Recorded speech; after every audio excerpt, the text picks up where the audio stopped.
Greetings and welcome. This is Barbara Ann.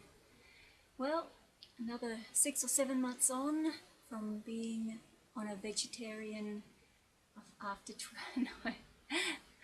20 years of being a vegetarian, I decided to transition to become a fruitarian. And so the last 7 months or so, I have been doing just that and staying fast and assured on this path. So I've been very fortunate, being strong-willed in this way and determined to fulfill this journey and do it to the best of my ability. So after 7 months or so, today, 13th of November 2013, the Feast of Fruits well and truly on its way. I did decide to live this lifestyle for 6 months or so. I have decided to continue. It looks like it will be forevermore. But I am honestly thinking about upping the ante. Feast of Fruits over. Liquidarianism will be the next journey for me. Now, I don't know just when that will happen, when that will transpire. I will simply flow with my intuition, with my spirit, with my guidance. So, who knows? I wish you all the best if you are journeying on a raw food intake. It's one thing I do thoroughly recommend. It need not be fruitarian diet that you choose. The best that you can achieve and acquire is a raw food diet. And so I don't usually like to use the word diet, I simply call it a lifestyle. Personally, after 7 months of fruitarian, I am tired of eating, and so that's why I just seem to be gravitating towards something that's different again. And being an aware person, I do notice that people are head on into their addictions, aren't they? Whether they be drugs or alcohol or comforts of any sort. Many people will say that food is not an addiction. Well, I do differ, and I do agree with a few other breatharians that have suggested that food is an addiction, and I have to agree with that.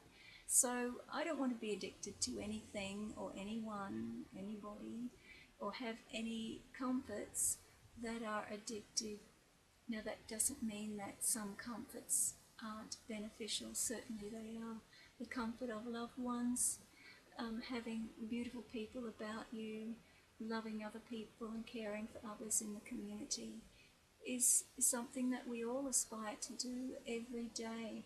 So I encourage you also to keep that uppermost and evermost in mind. But this doesn't mean that you have to eat food to love people.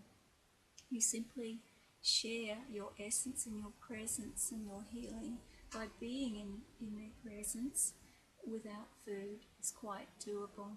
So the last 7 months I have proven just that you can maintain high energy levels or reasonable energy levels.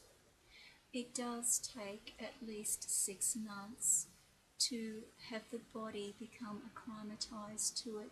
So the body and the brain is an amazing instrument that we all live in. Let's become even better people, better persons to think clearly, better to love others, and to live in peace. Here's to the future generations. Here's to the present. Here's to forevermore being in highest power. Thank you all for watching. Is there anything that I can answer by way of questions and answers? I do not know. I may write a book. I have begun a few journal entries. So if I do feel so inspired, I will put that out there, and that will be documenting some of the hints that I have found were very, very good for me to follow to make this journey a little bit easier. But it still comes down to one's own effort and one's own ability. There's no getting away from that. You must be determined. to want to live in a higher power, or work towards it at least. And this is what I do recommend everybody do. Araha nui, love to you all, greetings. I'll see you again perhaps.